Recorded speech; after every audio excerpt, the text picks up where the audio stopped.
Welcome back to Daytime Ottawa. We are back to talk about something called design thinking. And I mean, when it comes to design, there are some really great designs and there are some very poor designs. And here to tell us more about that, I'm joined by Nilufer Erdebil. She is the CEO of Spring to Innovation and the author of Future Proofing by Design. Welcome. Great to have you here. Thank you for having me on. Nilufer, let's first of all talk about Spring to Innovation. Tell me the history behind that and what inspired you. Yeah, so I started the company over 12 years ago.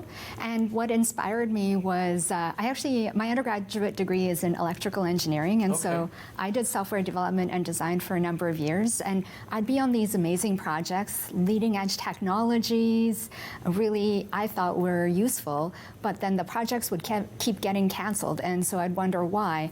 And then finally I started working in this organization where we brought in the customers as we were designing and then prototyping and testing with the customers, and it was amazing the feedback that they gave us, because then it allowed us to figure out where do we need to spend that time and money so that they would want to buy it, and then also understanding how much they'd be willing to pay for products and for services. Interesting. So in the original story, I guess the designs were made, but they didn't go anywhere because they weren't effective designs? Is that fair to say? It's hard to tell, but I think it's because the customers didn't really need them or want them at that time. Okay. Let's talk about that the idea of design thinking. Yeah. What does that mean exactly? What are some of the principles behind that? Yeah, so design thinking is a methodology for better understanding what the challenges that you're trying to solve through understanding the people that are involved in the problem. Okay. And so a lot of the time people think of design thinking in 5 phases, where you empathize with the end users before you define what it is that you actually want to solve, and then coming up with ideas, prototyping, and testing. At Spring 2, we put in an extra couple of steps beforehand too, because most of the time people think they know what the problem is, so let's write it out. Right. And then let's identify what are the measures of success in there, what does the team think they want to accomplish, and then have them align on what are the top 2 or 3 things that they want to accomplish. And it's really fascinating. In the US, there was a study done by the Boston Group in 2019 that stated that 70 to 80% of all government IT projects fail.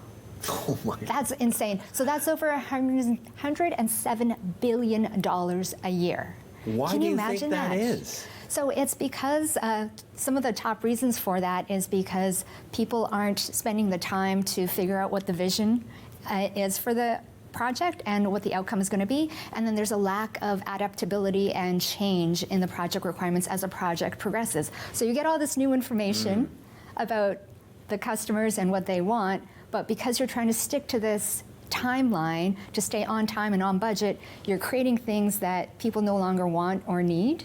And then that's the other aspect of it. Or don't create it properly. Yeah, I mean, exactly. I'm sorry to say, but Phoenix comes to mind, right? There's the a government lot of issues, pay system, just something. And I know people, that have worked in government or continue to work in government.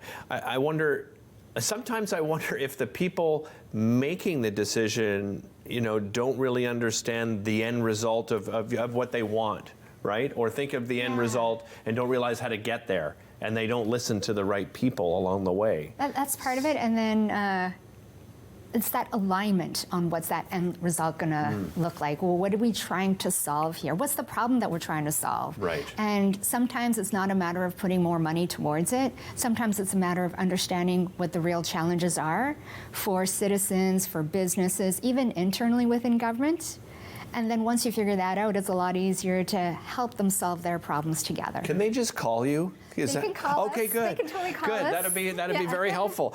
You do have some examples, though. One is, I believe, a shower. We're going to use that as an example, and we'll bring this photo up on screen, and maybe you can explain. So we're just seeing it here on the monitor. Fantastic. So, describe this to me. This is from my TED Talk, actually, and it's really fascinating. I end up traveling, and a lot of the time when I travel, I have a hard time with showers and how to turn them on. I know the feeling. No, it's true. Yeah, without getting sprayed as well. There's no standard to it, right? Yeah. So this is actually a shower from a recent trip. I think this is like 2 weeks old, and we were in Germany, and my kids were trying to turn on the shower, and they turned the water on, but then they couldn't figure out how to turn the shower head on. And so you actually have to pull out something on the right-hand side to get it to go. Okay, so the water comes on the left, and then you have to pull that little piece. Right, yeah. That doesn't make any sense whatsoever. And then when you pull it out, the shower spray just goes directly on you.